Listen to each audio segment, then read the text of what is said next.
So hello guys, तो इस weekly current affairs वाले वीडियो में मार्च महीने के तीसरे वाले हफ्ते का ये हमारा पहला वाला पार्ट होगा। तो चलिए स्टार्ट करते हैं। तो इस प्रश्न में आपको बताना है अंतरराष्ट्रीय गणित दिवस कब मनाया गया। तो आंसर होगा 14 मार्च को।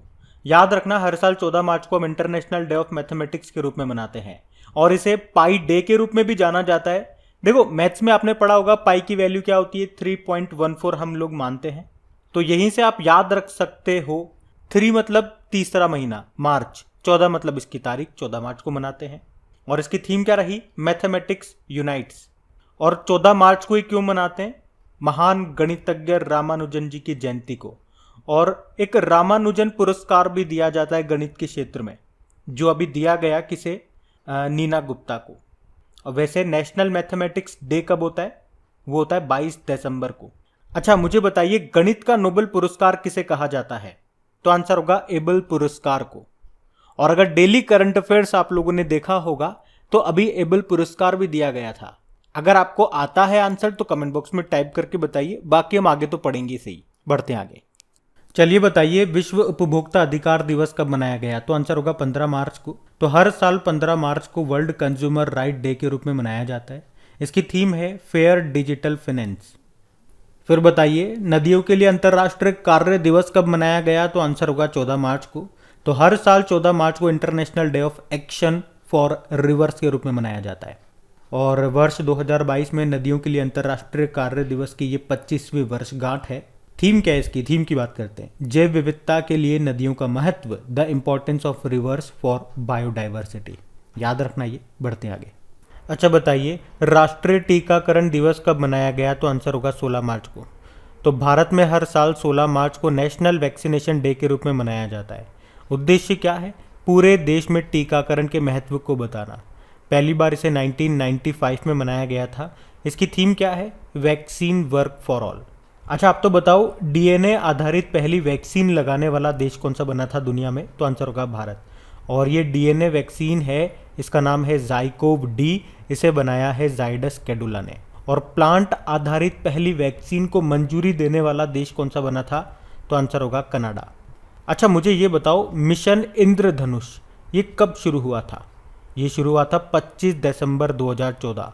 25 दिसंबर सुशासन दिवस मनाते हैं, अटल जी का जन्मदिन होता है। ये मिशन इंद्रधनुष का संबंध है वैक्सीनेशन से, टीकाकरण से। और टीका उत्सव कब शुरू हुआ था, 11 अप्रैल को शुरू हुआ था, जो कि 14 अप्रैल तक चला था। 11 अप्रैल को महात्मा ज्योतिबा फुले का जन्मदिन होता है। 14 अप्रैल को डॉक्टर भीमराव अंबेडकर जी का जन्मदिन होता है। और कोविड-19 का पहला टीका किसे लगाया गया था, 16 जनवरी की बात है। एम्स के स्वच्छता कर्मी थे मनीष कुमार, उनको लगा था। और ऑक्सफोर्ड का वर्ड ऑफ द ईयर क्या था, वैक्स, VAX, वैक्स। बढ़ते आगे। फिर बताइए अभी हाल ही में संयुक्त राष्ट्र ने इस्लामोफोबिया का मुकाबला करने के लिए अंतर्राष्ट्रीय दिवस के रूप में किसे घोषित किया। तो आंसर होगा 15 मार्च को। तो अभी संयुक्त राष्ट्र महासभा ने इस्लामोफोबिया का मुकाबला करने के लिए 15 मार्च को अंतर्राष्ट्रीय दिवस के रूप में स्थापित करने के प्रस्ताव को मंजूरी दे दी है। यानी कि अब इस्लामोफोबिया का मुकाबला करने के लिए जो अंतर्राष्ट्रीय दिवस है ये हर साल 15 मार्च को मनाया जाएगा। और इस प्रस्ताव को किसकी ओर से पेश किया गया था, पाकिस्तान। याद रखना ये। बढ़ते आगे। तो बताइए किसने फरवरी महीने का ICC men's player of the month का अवार्ड जीता। तो आंसर होगा श्रेयस अय्यर ने। भारतीय बल्लेबाज हैं श्रेयस अय्यर, जिन्होंने फरवरी महीने का ICC men's player of the year का अवार्ड जीता है। और इसमें women's player of the month का अवार्ड किसने जीता, न्यूजीलैंड की ऑलराउंडर अमेलिया ने। ये तो फरवरी की बात हो गई। इससे पहले जनवरी महीना निकल चुका है, तो उसकी बात करें तो उसमें mains player of the month का अवार्ड जीता था साउथ अफ्रीका के कीगन पीटरसन ने। और वुमेन्स में जीता था इंग्लैंड के कप्तान हीथर नाइट ने। आपको पता है आईसीसी हर महीने ये अवार्ड देता है, तो हर महीने 2 नाम तो आपको पक्के से याद ही करने पड़ेंगे, एक पुरुष का एक महिला का। तो 2 महीने निकल चुके हैं, यानी कि 4 नाम आपको याद हो जाने चाहिए। कुछ समय बाद मार्च महीने का भी आ जाएगा, फिर अप्रैल का भी आ जाएगा। तो इस तरह से बढ़ते जाएंगे नाम। तो अच्छा यही है कि साथ के साथ इनको याद करते जाओ और आगे बढ़ते जाओ और पुराना का भी रिवीजन करते जाओ। तो इसके लिए इस बार क्या करेंगे, इनकी भी क्विज बना करके अपलोड कर देंगे आपकी करेक्ट एग्जाम एप्लीकेशन पे ही, ताकि जब भी आपको समय मिले या आपको लगे कि बहुत टाइम हो गया यार इसको रिवाइज किए, तो वहाँ जा करके क्विज लगा लो, सारी चीज़ें रिवाइज हो जाएगी। साथ में स्कोर भी आपको पता लगेगा कि कैसा स्कोर चल रहा है, कितना टाइम ले रहे हो वगैरह वगैरह। तो क्रैक एग्जाम एप्लीकेशन का लिंक आपको नीचे डिस्क्रिप्शन में मिल जाएगा, उसमें इन सब की क्विज़ भी आपको मिला करेगी और पीडीएफ तो आपको मिलती ही है। अभी हम बढ़ते आगे। अच्छा बताइए, जर्मन ओपन 2022 में किसने रजत पदक जीता? तो आंसर होगा लक्ष्य सेन ने। तो 2022 का ये जर्मन ओपन टूर्नामेंट है और इसमें जो भारत के बैडमिंटन प्लेयर हैं लक्ष्य सेन, इन्होंने जीता है सिल्वर मेडल। गोल्ड किसने जीता? थाईलैंड के कुनलावुन विटेडसन ने। और इस तरह से लक्ष्य सेन जर्मन ओपन 2022 में सिल्वर जीतने वाले पहले भारतीय भी बन गए हैं, इसलिए ये प्रश्न आपको कराया जा रहा है। वैसे बैडमिंटन वर्ल्ड फेडरेशन का हेडक्वार्टर आपको कहाँ पे मिलेगा? कुआलालंपुर मलेशिया में। उसके अलावा लक्ष्य सेन से आप याद रख सकते हो, अभी योनेक्स सनराइज इंडिया ओपन में पुरुष एकल का खिताब इन्होंने ही जीता था। अच्छा, 2 प्रश्न बताऊंगा, काफी इंपॉर्टेंट है। जैसे कि भारत की पहली पैरा बैडमिंटन अकादमी ये कहाँ पे खुली? लखनऊ में। और तस्नीम मीर का नाम याद रखना, 2022 में दुनिया की नंबर 1 जूनियर बैडमिंटन प्लेयर बन गई हैं तस्नीम मीर, ये गुजरात से हैं। बढ़ते आगे। चलिए बताइए, फिडे शतरंज ओलंपियाड 2022 का आयोजन ये कहाँ पे होगा? तो आंसर होगा चेन्नई में। तो याद रखना, फिडे शतरंज ओलंपियाड 2022 इसका आयोजन भारत में होगा, और भारत में भी कहाँ पे? चेन्नई में। एक्चुअली में इसे पहले रशिया में होना था, लेकिन यूक्रेन में रशिया ने जो आक्रमण किया उसके बाद उस पर काफ़ी तरह के बैन लगाए गए और वहाँ पे जो खेलों के आयोजन होने थे उनको भी कैंसिल कर दिया गया, तो उसका बेनिफिट भारत को मिल गया। तो अब याद रखना 2022 में ये फिडे शतरंज ओलंपियाड ये होगा चेन्नई में। फिडे वर्ल्ड वाइड चेस को रेगुलेट करने वाली बॉडी है। फिडे स्थापना होती है 1907 और आप देख लो तब से अब तक ये पहली बार है जब भारत इसे होस्ट करेगा। अच्छा मुझे बताओ, अभी भारत की 23वीं महिला ग्रैंड मास्टर कौन बनी थी? प्रियंका नुटक्की, या आंध्र प्रदेश की विजयवाड़ा की है। और वर्ल्ड नंबर 1 चेस प्लेयर है मैग्नस कार्लसन, जो कि नॉर्वे के हैं। अभी उनको हराने वाले सबसे युवा खिलाड़ी कौन बन गए? तो आंसर होगा आर प्रज्ञानंदन। और वैसे भारत के पहले पुरुषों में बात करेंगे, पहले ग्रैंड मास्टर हैं विश्वनाथ आनंद, इनकी ऑटोबायोग्राफी है माइंड मास्टर। और आपको याद होगा इन्हें 1991-92 में पहला राजीव गांधी खेल रत्न पुरस्कार भी मिला था, जिसे अब मेजर ध्यानचंद के नाम पे जाना जाता है। उसमें अब जो पुरस्कार राशि है उसे 7.5 लाख रुपए से बढ़ा के 25 लाख कर दिया। और उसी तरह से महिलाओं में पहली महिला ग्रैंड मास्टर थी S Vijayalakshmi. World chess day हम 20 जुलाई को मनाते हैं। फिडे का हेडक्वार्टर है ल्यूजेन स्विट्जरलैंड में। और भारत में पहली बार चेस एकेडमी कहाँ पे खुलेगी? इस प्रश्न का उत्तर आप दो, हम बढ़ते हैं आगे। फिर बताइए, डिजिटल शॉपिंग में वैश्विक निवेश 2021 में भारत किस स्थान पर रहा? तो आंसर होगा दूसरे स्थान पे। तो डील रूम के सह निवेश डेटा के लंदन एंड पार्टनर्स विश्लेषण के अनुसार भारत डिजिटल शॉपिंग कंपनियों के लिए दूसरा सबसे बड़ा उद्यम पूंजी निवेश केंद्र है, जो 2020 में तो $8 बिलियन था और 2021 में ये बढ़कर $22 बिलियन हो गया है। अच्छा, भारत तो दूसरे स्थान पर है, पहले स्थान पे यूएस है, दूसरे पे भारत, तीसरे पे चाइना और चौथे पे यूके। और अगर भारत में बात करें डिजिटल शॉपिंग के मामले में टॉप पर कौन आता है? तो बंगलुरु। बढ़ते आगे। फिर बताइए, हाल ही में जारी सिप्री की रिपोर्ट के अनुसार हथियारों का सबसे बड़ा आयातक देश कौन सा रहा? तो आंसर होगा भारत। आयातक यानी कि इम्पोर्टर, सबसे ज़्यादा हथियार कौन सा देश खरीदता है? सिप्री यानी कि Stockholm international peace research institute. और अभी इसी ने इंटरनेशनल आर्म्स ट्रांसफ़र 2021 पर एक रिपोर्ट जारी की है, जिसमें बताया कि 2017 से 2021 के बीच में हथियार आयात करने के मामले में भारत सबसे आगे रहा। सेकंड नंबर पे सऊदी अरब, थर्ड नंबर पे इजिप्ट रहा, फोर्थ पे ऑस्ट्रेलिया और पांचवें पे रहा चाइना।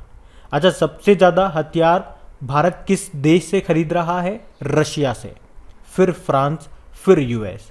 और अगर बात करें दुनिया का सबसे बड़ा हथियार निर्यातक देश, एक्सपोर्टर कौन है? तो आंसर होगा यूएस, फिर रशिया, फिर फ्रांस। और अगर बात करें कि भारत हथियार निर्यात करने के मामले में, एक्सपोर्ट करने के मामले में कौन से नंबर पे आता है? 23वें नंबर पे। अच्छा, आप तो ये बताओ, हमारी जो ब्रह्मोस सुपरसोनिक क्रूज मिसाइल है वो हम सबसे पहले किस देश को बेच रहे हैं? या उल्टा भी प्रश्न हो सकता है, कौन सा देश सबसे पहले हमसे इस मिसाइल को खरीद रहा है? तो आंसर होगा फिलीपींस। इसे भारत और रशिया ने मिलकर के बनाया था साथ में। चलो आप एक और प्रश्न का उत्तर देना, ब्रह्मोस विनिर्माण केंद्र ये कहाँ पे खुला है? हम बढ़ते आगे। फिर बताइए, हाल ही में हुरुन ग्लोबल रिच लिस्ट 2022 के अनुसार सेल्फ मेड अरबपतियों के मामले में दुनिया में भारत का स्थान क्या है? तीसरा है। तो याद रखना, अभी हाल ही में जारी हुरुन ग्लोबल रिच लिस्ट 2022 में आपको बता दूं टॉप 10 में एकमात्र भारतीय कौन है? मुकेश अंबानी है, जो कि 9वें स्थान पर है। फिर 12वें पे गौतम अडानी वगैरह आ जाते हैं। और टॉप पे कौन है? स्पेस एक्स और टेस्ला के फाउंडर एलन मस्क। सेकंड पे अमेजन के संस्थापक जेफ बेजोस और थर्ड पे हैं बर्नार्ड अर्नोल्ड। और क्वेश्चन में क्या पूछा वैसे? सेल्फ मेड अरबपतियों के मामले में भारत कौन से स्थान पे है? तीसरे स्थान पे। भारत में 119 सेल्फ मेड अरबपति हैं। वहीं चाइना 1050 सेल्फ मेड अरबपतियों के साथ इस लिस्ट में पहले स्थान पर है। दूसरे पे अमेरिका है, जहाँ पे 523 सेल्फ मेड अरबपति हैं। अच्छा, भारत में मुकेश अंबानी की संपत्ति कितनी है? 103 अरब डॉलर इसके अनुसार बताई गई। और इस संपत्ति के साथ ये एशिया में टॉप पर है। भारत में दूसरे सबसे अमीर हैं अडानी ग्रुप के गौतम अडानी, मैंने आपको बताया 12वें नंबर पर है वैसे तो दुनिया में। और नायका के जो संस्थापक है फाल्गुनी नायर, ये भारत में सबसे नई अरबपति बनी है। तो ये डेटा भी याद रखना। बढ़ते आगे। चलिए बताइए, हाल ही में जारी एक रिपोर्ट के अनुसार किस राज्य का मातृ मृत्यु अनुपात यानी कि मैटरनल मोर्टेलिटी रेशो ये सबसे कम है? तो आंसर होगा केरल। तो मातृ मृत्यु दर, जिसे इंग्लिश में बोलेंगे मैटरनल मोर्टेलिटी रेशो। अच्छा, ये क्या होता है पहले तो ये देख लो। 1 लाख जीवित बच्चों के जन्म पर होने वाली माताओं की मृत्यु को ही मातृ मृत्यु दर कहा जाता है। तो भारत की बात करें तो मातृ मृत्यु दर में 10 अंक की गिरावट आई है। लास्ट 2016 से 18 में देखा जाए तो ये था 113। फिर 2017 से 19 के बीच में ये कितना हो गया? 103 हो गया। जबकि भारत में केरल मातृ मृत्यु दर के मामले में टॉप पर रहा, जहां ये कितनी है? 30 है। टॉप 3 स्टेट आपको बता दूं, केरल है, तेलंगाना है और महाराष्ट्र है। और पूरी दुनिया में बात करेंगे तो इटली, नॉर्वे, पोलैंड और बेलारूस का सबसे कम MMR है। चलो आप तो ये बताओ, इंटरनेशनल मदर लैंग्वेज डे ये कब मनाते हैं? तो आंसर होगा 21 फरवरी को, ये याद रखना। बढ़ते आगे। बताओ किसे एयर इंडिया के चेयरमैन के रूप में नियुक्त किया गया? तो आंसर होगा N चंद्रशेखरन को। तो N चंद्रशेखरन ये वैसे तो टाटा सन्स के चेयरमैन हैं और अभी ये एयर इंडिया के भी चेयरमैन बन गए हैं। अच्छा, यहां से अगर कुछ प्रश्न मैं आपसे पूछूं, जैसे कि सदी के शीर्ष परोपकारी लोगों की पहली सूची आई थी, उसमें जमशेदजी टाटा टॉप पे रहे थे। अभी रतन टाटा जी को किस राज्य ने अपना सर्वोच्च नागरिक सम्मान दिया? तो आंसर होगा असम ने। उस सम्मान का नाम है असम वैभव। और रतन टाटा जी की जीवनी भी आ रही है, Ratan and Tata the authorized biography नाम से। इसे लिखा है डॉक्टर थॉमस मैथ्यू ने। और 2022 और 2023 के IPL का टाइटल स्पॉन्सर भी टाटा ग्रुप ही है। और आप जानते हो टाटा स्टील ने CO2 कैप्चर करने के लिए भारत का पहला संयंत्र भी, प्लांट भी चालू किया था। टाटा स्टील के MD CEO TV नरेंद्रन है। और टाटा स्काई का नाम बदल के टाटा प्ले हो गया, ये भी याद रखना। बढ़ते आगे। फिर बताइए, अभी ऑयल इंडिया लिमिटेड के अगले अध्यक्ष कौन बन गए? तो आंसर होगा रंजीत रथ बन गए हैं। किनका स्थान लेंगे? तो सुशील चंद्र मिश्रा का स्थान लेंगे। बाकी देखो, रवि मित्तल की बात करें, insolvency and bankruptcy board of India के ये चेयरमैन बने थे। और मित्तल से 2 नाम आपको याद करवाए थे, एक तो अलका मित्तल हैं, ONGC की पहली महिला अध्यक्ष बनी है, और एक गीता मित्तल हैं, table tennis federation of India के संचालन के लिए प्रशासकों एडमिनिस्ट्रेटर्स की समिति की अध्यक्ष बनी थी ये। उसके अलावा अजय भूषण पांडे ये राष्ट्रीय वित्तीय रिपोर्टिंग प्राधिकरण नेशनल फाइनेंशियल रिपोर्टिंग अथॉरिटी के अध्यक्ष बने थे। तो ये नाम ध्यान रखना। बढ़ते आगे। अब बताइए किसे बजाज आलियांज जनरल इंश्योरेंस के CEO के रूप में पुनः नियुक्त किया गया? तो आंसर होगा तपन सिंघल को। तो बजाज आलियांज जनरल इंश्योरेंस ने अपने MD CEO के रूप में तपन सिंघल को फिर से 5 सालों के लिए नियुक्त कर लिया है। बाकी जी अशोक कुमार, आप जानते हो भारत के पहले नेशनल मैरीटाइम सिक्योरिटी कोऑर्डिनेटर बने थे। अब आप ही बता दो, इनके नाम से एक और व्यक्ति हैं जी अशोक कुमार, वो क्या बने थे? और CBSE के चेयरमैन बने विनीत जोशी। और अभी NCERT के डायरेक्टर कौन बने ये भी बताओ। और S किशोर, ये तो SSC के चेयरमैन बने थे। बढ़ते आगे। अच्छा बताइए, चाइना में भारत के नए राजदूत कौन बन गए? तो आंसर होगा प्रदीप कुमार रावत।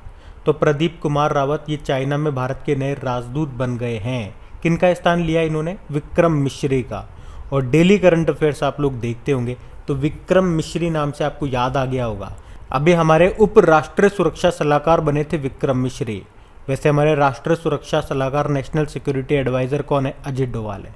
देवाशीष पांडा एडाई के चेयरमैन बने। फाइनेंशियल एक्शन टास्क फोर्स के प्रमुख बने थे अभी T राजा कुमार। और सेबी की पहली महिला अध्यक्ष बनी है माधवी पुरी बुच। याद रखना। बढ़ते आगे। अच्छा बताइए, पंजाब के नए मुख्यमंत्री कौन बन गए? तो आंसर होगा भगवंत मान। और ये किस पार्टी के हैं? आम आदमी पार्टी के। बाकी रंजीत नाथ, ये ऑयल इंडिया लिमिटेड के सीएमडी बने। विनीत जोशी सीबीएसई के चेयरमैन बने। और शांति श्री धूलीपुड़ी पंडित जेएनयू जवाहरलाल नेहरू यूनिवर्सिटी की पहली महिला वाइस चांसलर बनी थी। ये नाम ध्यान रखना भगवंत मान का। बढ़ते आगे। अच्छा, बड़ा इंपॉर्टेंट प्रश्न है ये भी कि अभी 75वें बाफ्ता फिल्म अवार्ड्स 2022 में सर्वश्रेष्ठ फिल्म का पुरस्कार किसने जीता? तो आंसर होगा the power of the dog. तो बाफ्ता अवार्ड्स कौन से नंबर के हैं? 75वें नंबर के हैं। और इसमें दो चार पॉइंट आप याद रखना, जैसे कि बेस्ट फिल्म की बात करी आपने तो आपने कहा the power of the dog, और इसके डायरेक्टर कौन है? जैन कैंपियन, जिन्हें बेस्ट डायरेक्टर चुना गया। जबकि बेस्ट एक्टर रहे विल स्मिथ किंग रिचर्ड नाम की मूवी के लिए, और बेस्ट एक्ट्रेस रही जोआन स्कैनलॉन आफ्टर लव नाम की मूवी के लिए। बाफ्ता की फुल फॉर्म क्या होती है? British academy film awards.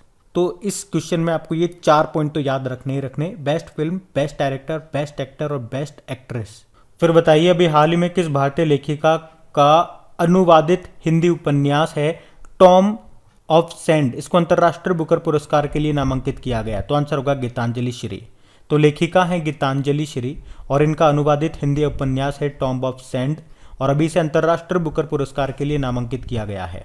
और इस तरह से ये साहित्य पुरस्कारों की सूची में जगह बनाने वाला पहला हिंदी साहित्य का काम है। इस पुस्तक को मूल रूप से रेड समाधि के रूप में प्रकाशित किया गया था और डेजी रॉकवेल के द्वारा अंग्रेजी में अनुवाद इसका किया गया था।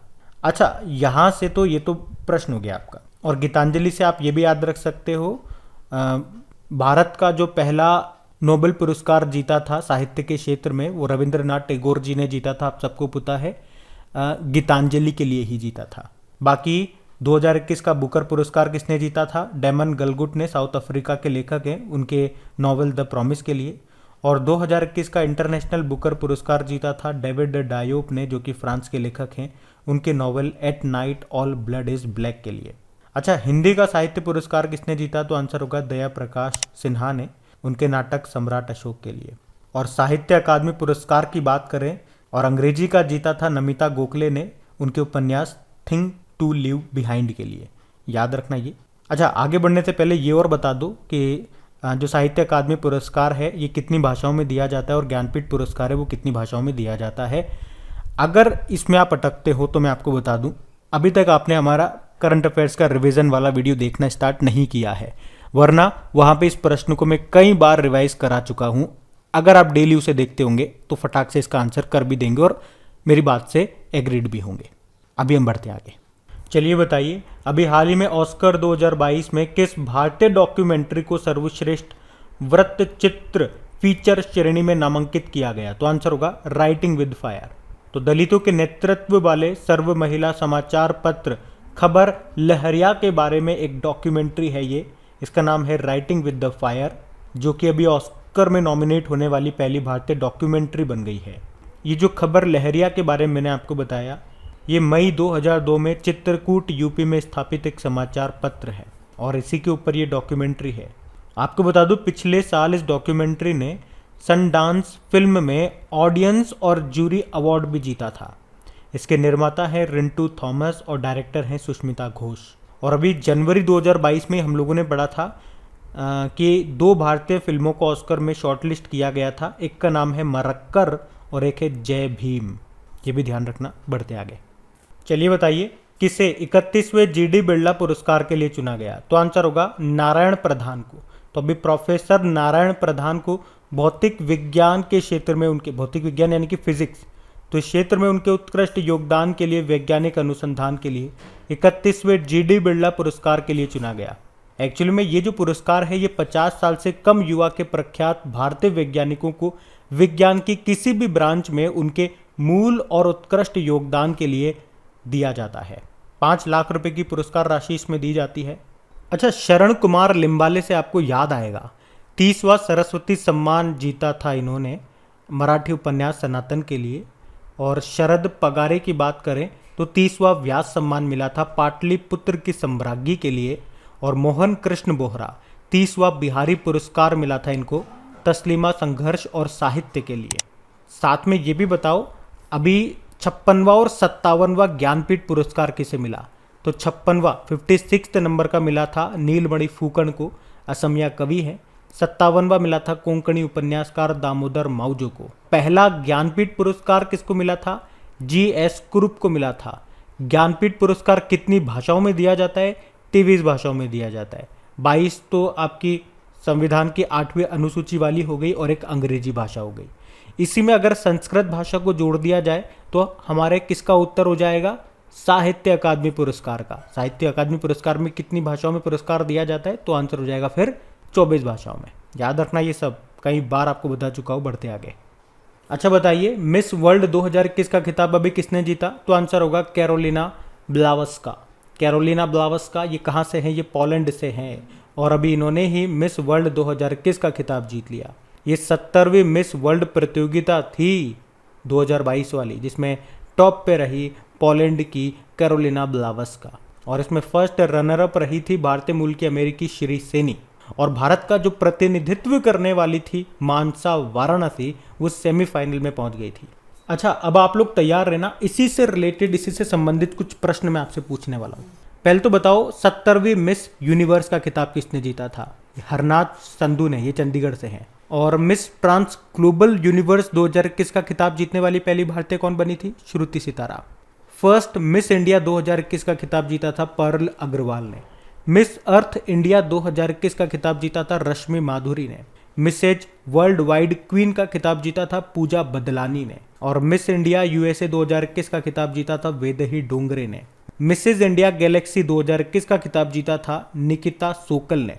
और अभी मिसेज वर्ल्ड 2020 का खिताब जीता था शाइलिन फोर्ड ने, वो USA की हैं। और अभी मिसेज वर्ल्ड 2020 में ही बेस्ट नेशनल कॉस्ट्यूम का अवार्ड जीता था भारतीय नवदीप कौर ने। तो ये सब याद रखना इंपॉर्टेंट है। बढ़ते आगे। फिर बताइए, मार्च 2022 में कौन सा राज्य देश में पहला चाइल्ड बजट पेश करने वाला पहला राज्य बन गया, तो आंसर होगा मध्य प्रदेश। तो सबसे पहले तो आप ये याद रखोगे कि मध्य प्रदेश चाइल्ड बजट पेश करने वाला पहला राज्य बन गया है। मतलब बच्चों के लिए स्वास्थ्य, उनके पोषण, उनकी शिक्षा के लिए बजट का आवंटन किया गया है। तो मध्य प्रदेश में बजट में कहा गया कि 0 से लेकर 18 वर्ष उम्र के जो बच्चे हैं उनके लिए अब अलग से बजट होगा। अच्छा, बच्चों की बात आई है तो एक इंपॉर्टेंट प्रश्न तो मैं आपसे ज़रूर पूछूंगा। मध्य प्रदेश को तो हम कई बार डिस्कस करते रहते हैं, अब जो प्रश्न पूछूंगा उसका उत्तर देना है आपको। वीर बाल दिवस अब से हम किस दिन को मनाने वाले हैं। बाकी वर्ल्ड चिल्ड्रन डे तो आप जानते ही हो, वर्ल्ड टॉयलेट डे के बाद मनाते हैं, यानी कि 20 नवंबर को। और बाल दिवस तो आप जानते ही हो, बचपन से ही नुक्ती वाले लड्डू मिलते हैं इस दिन, यानी कि 14 नवंबर को। आपसे प्रश्न पूछा जा रहा है वीर बाल दिवस, इसका उत्तर दो। अभी हम बढ़ते हैं आगे। फिर बताइए, मार्च 2022 को उत्तर भारत का पहला अंतरिक्ष केंद्र सतीश धवन अंतरिक्ष विज्ञान केंद्र का उद्घाटन कहाँ पे किया गया, तो आंसर होगा जम्मू केंद्र विश्वविद्यालय में। तो अभी केंद्र विश्वविद्यालय जम्मू में उत्तर भारत का पहला अंतरिक्ष विज्ञान अनुसंधान केंद्र खोला गया है। हमारे जो केंद्रीय मंत्री हैं डॉक्टर जितेंद्र सिंह, उन्होंने इसका उद्घाटन किया। तो इस केंद्र में एविएशन और एरोडायनेमिक्स में बीटेक कोर्स कराया जाएगा और केरल के बाद ये देश का दूसरा केंद्र होगा जहां पे पढ़ाई अनुसंधान कार्य के अलावा अंतरिक्ष विज्ञान की पढ़ाई करके विद्यार्थी इसरो और नासा जैसे प्रतिष्ठित संस्थानों में जा सकेंगे। अच्छा, आपको पता है इसरो का पहला और एकमात्र सतीश धवन अंतरिक्ष केंद्र कहाँ पर है, आंध्र प्रदेश के श्रीहरिकोटा में। उसके अलावा इसरो ने कहा था कि वो दूसरा अंतरिक्ष केंद्र बनाएगा तमिलनाडु के थुत्तुकुडी में। बाकी लद्दाख की पहली यूनिवर्सिटी का नाम अभी किस नदी के नाम पे रखा गया, तो आंसर होगा सिंधु नदी के नाम पे। और अभी इसरो ने 2022 का पहला रॉकेट लॉन्च किया था उसके सैटेलाइट को लॉन्च करने के लिए, जिसका नाम है EOS-04 अर्थ ऑब्जर्वेटरी सैटेलाइट 04 को लॉन्च करा था किस रॉकेट की सहायता से, PSLV-C52। इसरो के अभी 10वें प्रमुख बन गए हैं S सोमनाथ, जो अभी तक विक्रम साराभाई स्पेस सेंटर के डायरेक्टर थे। अब ये इसरो में आ गए, तो अब विक्रम साराभाई स्पेस सेंटर के नए डायरेक्टर कौन बन गए, ये भी तो प्रश्न बनता है। तो आंसर होगा डॉक्टर उन्नी कृष्णन। इसका हेडक्वार्टर आपको मिलेगा तिरुवनंतपुरम, केरल में। बढ़ते हैं आगे। अच्छा बताइए, भारत का पहला वर्ल्ड पीस सेंटर कहाँ पे स्थापित किया जाएगा, तो आंसर होगा गुरुग्राम में। तो शांति के राजदूत जैनाचार्य डॉक्टर लोकेश जी अहिंसा विश्व भारती संगठन हरियाणा के गुरुग्राम में भारत का पहला विश्व शांति केंद्र स्थापित करेंगे। ये दुनिया में शांति और सद्भाव की स्थापना के लिए काम करेगा। यहाँ सबके लिए शांति शिक्षा के कार्यक्रम आयोजित किए जाएंगे और ये लोगों के मानसिक, भावनात्मक और चरित्र विकास के लिए समर्पित होगा। सिंपल सा याद रखेंगे वन लाइनर में। तो भारत का पहला वर्ल्ड पीस सेंटर कहाँ पे स्थापित किया जाएगा? तो गुरुग्राम में। अच्छा, वर्ल्ड पीस डे कब मनाया जाता है? इसका उत्तर दो। और ये भी बताओ स्टैच्यू ऑफ पीस कहाँ पर है? अच्छा, गुरुग्राम से याद आएगा इंटरनेशनल सोलर अलायंस का हेडक्वार्टर गुरुग्राम में। भारत का पहला हेली हब ये किस शहर में स्थापित किया गया? गुरुग्राम में। भारत का पहला मत्स्य पालन व्यवसाय इंक्यूबेटर गुरुग्राम में लॉन्च किया गया। गुरुग्राम की पहली महिला पुलिस आयुक्त कौन बनी? कला रामचंद्रन। और गुरुग्राम के लिए बेटी बचाओ बेटी पढ़ाओ की ब्रांड एम्बेसडर बनी थी तनिष्का कोटिया। चलो, आपके लिए प्रश्न होगा, तनिष्का कोटिया का संबंध किस खेल से है? बताओ, हम बढ़ते आगे। चलिए बताइए, अभी किस राज्य ने देश की पहली मेडिकल सिटी का नाम इंद्रायणी मेडिसिटी घोषित किया? तो आंसर होगा महाराष्ट्र। तो अभी महाराष्ट्र सरकार ने बजट के दौरान कहा कि देश की पहली मेडिकल सिटी इंद्रायणी मेडिसिटी ये पुणे में स्थापित की जाएगी। तो इंद्रायणी मेडिसिटी, इसमें अस्पताल, चिकित्सा अनुसंधान केंद्र, फार्मास्यूटिकल निर्माण, वेलनेस और फिजियोथेरेपी के केंद्र होंगे। मतलब ये देश का पहला ऐसा शहर होगा जहाँ पे सभी उपचार एक ही स्थान पे उपलब्ध होंगे। इसे बोला है इंद्रायणी मेडिसिटी। और कहाँ पे स्थापित की जाएगी? महाराष्ट्र के पुणे में, याद रखना।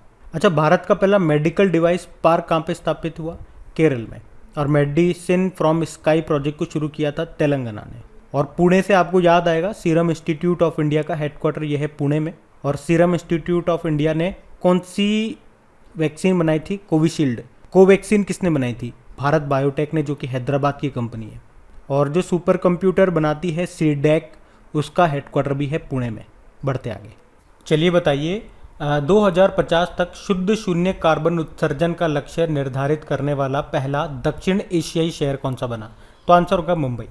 तो मुंबई ने 2050 तक शुद्ध शून्य कार्बन उत्सर्जन का लक्ष्य रखा है और इसी के साथ ऐसा लक्ष्य निर्धारित करने वाला ये दक्षिण एशिया का पहला शहर भी बन गया है। अच्छा, आपको याद होगा जापान का शून्य कार्बन उत्सर्जन करने का लक्ष्य भी कितना है? 2050 ही है। और भारत का शुद्ध शून्य कार्बन उत्सर्जन का लक्ष्य कितना है? वैसे 2070 है।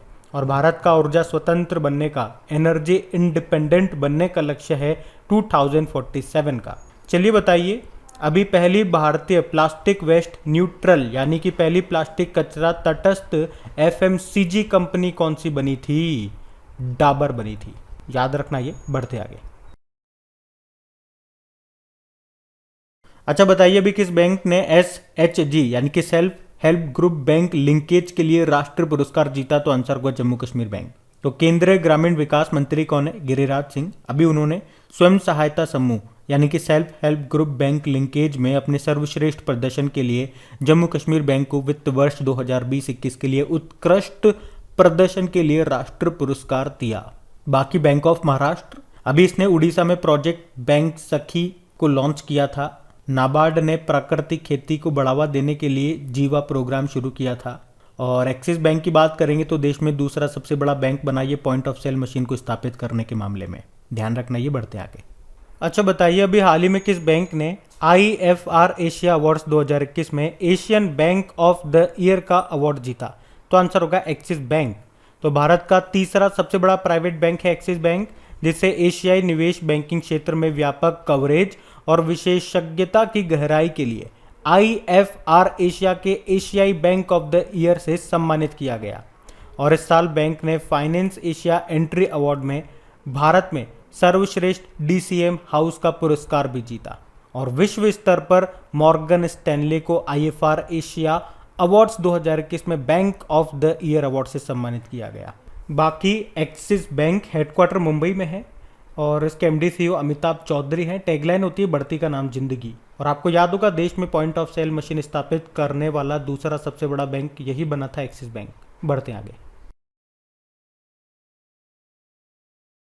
अच्छा बताइए, हाल ही में जारी रेस्ट अश्योर्ड नाम की ये जो बुक है ये किसकी आत्मकथा है? तो आंसर होगा गुंडप्पा विश्वनाथ। तो पूर्व भारतीय कप्तान थे गुंडप्पा विश्वनाथ, जिनकी आत्मकथा है ये रेस्ट अश्योर्ड।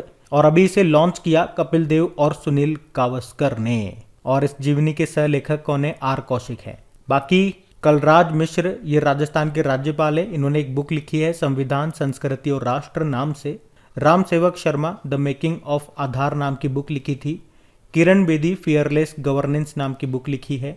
अब बताओ हमारी महिला व बाल विकास मंत्री जो है स्मृति ईरानी, उनका पहला नॉवेल आया है, उसका नाम क्या है? ये बताओ आप, हम बढ़ते हैं आगे। फिर बताइए Soli Sorabjee life and times नाम की बुक को किसने लिखा? अभिनव चंद्रचूड़ ने। तो ये जो बुक है ये सोली सोराबजी की जीवनी है। और वे कौन थे? भारत के पूर्व अटॉर्नी जनरल थे। और अभी उनकी जीवनी को लिखा है अभिनव चंद्रचूड़ ने। अच्छा, अटॉर्नी जनरल से याद आएगा आपको, वर्तमान में हमारे अटॉर्नी जनरल कौन है? 15वें नंबर के हैं के वेणुगोपाल। और सॉलिसिटर जनरल तुषार मेहता है। याद रखना, बढ़ते आगे। चलिए बताइए भारत का डिजिटल वाटर बैंक एक्वेरियम कहाँ पे लॉन्च किया गया? तो आंसर होगा बेंगलुरु में। तो अभी भारत का पहला डिजिटल वाटर बैंक एक्वेरियम ये बेंगलुरु में लॉन्च किया गया, जो बेहतर जल प्रबंधन के उद्देश्य से एक अभिनव पहल है। इसका जो गठन है ये एक्वाक्राफ्ट ग्रुप वेंचर्स के द्वारा किया गया। और जल से आपको याद आएगा जल जीवन मिशन, और वाटर से याद आएगा आपको वर्ल्ड वाटर डे 22 मार्च को मनाते हैं। वैसे हमारे जल शक्ति मंत्री कौन है? गजेंद्र सिंह शेखावत, जिनका निर्वाचन क्षेत्र जोधपुर राजस्थान है। अच्छा, जल जीवन मिशन के बारे में आप क्या जानते हो? इसे लॉन्च किया गया था 2019 में। उद्देश्य क्या है? 2024 तक हर घर नल कनेक्शन करना। वैसे हर घर जल वाला पहला राज्य अभी कौन सा बना? तो आंसर होगा गोवा। और अभी हर घर जल वाला 100वां जिला कौन सा बना था? इस प्रश्न का उत्तर आप लोग दो। उसके अलावा 24 घंटे 7 दिन नल से स्वच्छ जल देने वाला पहला शहर बना था पुरी, उड़ीसा का। वाटर प्लस सर्टिफिकेट पाने वाला पहला शहर बना था इंदौर। भारत की पहली वाटर टैक्सी सेवा कहाँ पे शुरू हुई? मुंबई में। और जल मेट्रो परियोजना वाला भारत का पहला शहर बना था कोच्चि। अच्छा, पानी के नीचे कौन सी मेट्रो चलाई गई? कोलकाता मेट्रो, हुगली नदी के नीचे। और मुझे बताओ राष्ट्रीय जलमार्ग 1 ये किस नदी पे है? गंगा नदी पे है। ये सबसे बड़ा है। कहाँ से कहाँ तक? प्रयागराज से हल्दिया तक। और राष्ट्रीय राजमार्ग और राष्ट्रीय जलमार्ग 2 ये किस नदी पे है? ब्रह्मपुत्र नदी पे। कहाँ से कहाँ? डुबरी से सादिया, असम में। याद रखना, ये बढ़ते हैं आगे। और गाइज अगर सेशन अच्छा लगा है तो लाइक करके शेयर जरूर कीजिएगा। इन सभी का क्विज बना करके आपकी क्रैक एग्जाम एप्लीकेशन पे अपलोड कर दिया जाएगा, वहीं पे इनकी पीडीएफ भी आपको मिल जाएगी। यह आपका हमने मार्च के तीसरे वाले हफ्ते का पहला वाला पार्ट खत्म कर लिया है, जिसमें कौन कौन से दिन आ गए? 15 मार्च, 16 मार्च, 17 मार्च और 18 मार्च। और अगर सेशन अच्छा लगा तो लाइक कर देना। Thank you.